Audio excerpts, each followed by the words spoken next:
Welcome to Maharashtra E academy for engineers. आजच्या व्हिडिओमध्ये आपण फर्स्ट इयर इंजिनिअरिंग ॲडमिशन 2025-26 आणि direct second year engineering admission 2025-26 चे कॅपचे रूल्स अँड रेग्युलेशन समजून घेणार आहे. बघा, हे कॅपचे रूल्स अँड रेग्युलेशन तुम्हाला हेल्प करतील पुढे चांगल्या कॉलेजमध्ये ॲडमिशन घेण्यासाठी. बघा, इथे टोटल सेंट्रलाइज ॲडमिशन प्रोसेस म्हणजे कॅपचे टोटल 4 राऊंड आहेत आणि 4 राऊंडमध्ये तुम्हाला इथे नंबर ऑफ ऑप्शन जे देण्यात आलेले आहेत त्या ऑप्शनचा यूज करून तुम्ही तिथे चांगल्या कॉलेजमध्ये ॲडमिशन घेऊ शकता. त्याचे सगळं आपण डिटेल्स इथे आजच्या व्हिडिओमध्ये समजून घेणार आहे.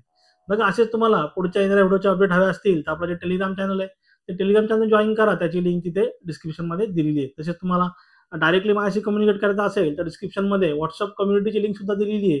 त्या लिंक तुम्ही डायरेक्टली माझ्याशी कम्युनिकेट करू शकता. बघा, आता आपण कॅपचे रूल्स अँड रेग्युलेशन समजून घेऊ.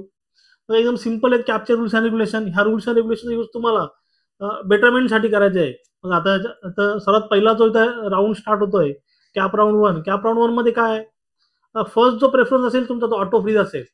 बघा, तुम्ही इथे मिनिमम 1 ऑप्शन आणि मॅक्झिमम 300 ऑप्शन तुम्ही इथे फिलअप करू शकता. आता बघा, मी एक्झाम्पल सकट तुम्हाला ते दाखवतो. आता इथे ॲज्युम करतो का तुम्ही इथे 10 ऑप्शन फिल केलेले आहेत. 1 2 3 4 5 6 7 8 9 आणि 10.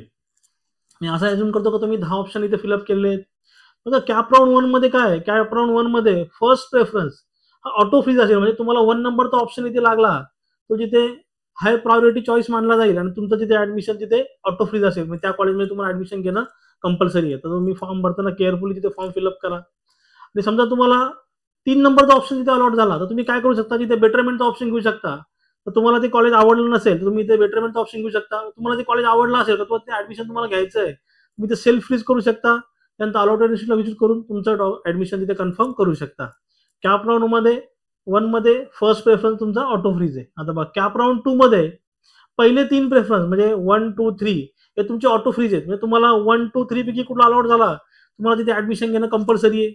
समजा तुम्हाला इथे 6 नंबरवाला अलॉट झाला तर तुम्ही सेम जिथे तुम्हाला ते कॉलेज ऍडमिशन घ्यायचं असेल तर सेल्फ फ्रीज करू शकता.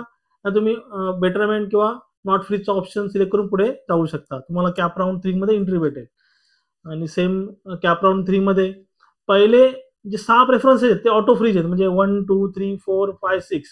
बघा, पहिल्या 6 पैकी तुम्हाला कुठला अलॉट झाला तिथे ऍडमिशन घेणं कंपल्सरी आहे. तर तुम्हाला इथे 10 नंबरचा अलॉट झाला तर तुम्ही ते 4th राऊंडला तिथे जाऊ शकता.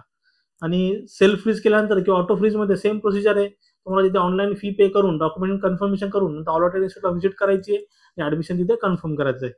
मग कॅप राऊंड 4 मध्ये कुठल्या ऑप्शन देण्यात आलेले नाही. कॅप राऊंड 4 नंतर जे कुठलं कॉलेज तुम्हाला भेटेल तिथे तुम्ही ऍडमिशन घेणं तुम्हाला तिथे घ्यावंच लागेल. दुसरा एक ऑप्शन अवेलेबल आहे, तुम्हाला इन्स्टिट्यूट लेवलचा कोटा सुद्धा इथे आहे आणि तो इन्स्टिट्यूट लेवलचा कोटा तो व्हॅकन्सी त्या इन्स्टिट्यूट लेवलला तिथे फिलअप केल्या जातील. तशी ऍडव्हर्टाइजमेंट त्या कॉलेजला त्याच्या वेबसाईटला तो तिथे डिस्प्ले होईल. जर हे सगळे कॅपचे रूल्स अँड रेग्युलेशन आहेत. याच्यामध्ये तुम्हाला डाऊट असेल तुम्ही जरूर मला कमेंटमध्ये विचारू शकता. आणि मी सांगितलं समजलं असेल तर चॅनलला लाईक शेअर सबस्क्राईब करा. साईडला बेल आयकॉन बटन ते प्रेस करा म्हणजे माझ्या पुढच्या व्हिडिओचे नोटिफिकेशन तुम्हाला सर्वात पहिले भेटेल. थँक्यू.